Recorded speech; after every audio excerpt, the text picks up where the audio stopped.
بس بقى انتوا ايه؟ انا صدعت منكم قوي بجد.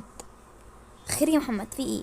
بيتخانقوا يا ماماتي. وانت عايز تلبسيه ليه يعني؟ محلوك مثلا؟ على فكره انت احلى من غير حاجه. لا يا ماما هاتي بس عشان خاطري. مش هديك النضاره ومش هديك الماسك، وهات البتاع ده. يا ماما لا. بسمعوا كلام مامتكم وانتوا ساكتين.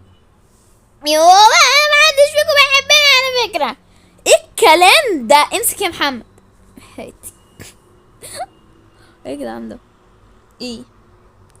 عمالين يدخلوا على حاجات تافهه. ارجوكي هاتي. لا مش ابعدي ابعدي ابعدي ابعدي. يا بابا اسمعي كلام مامتك.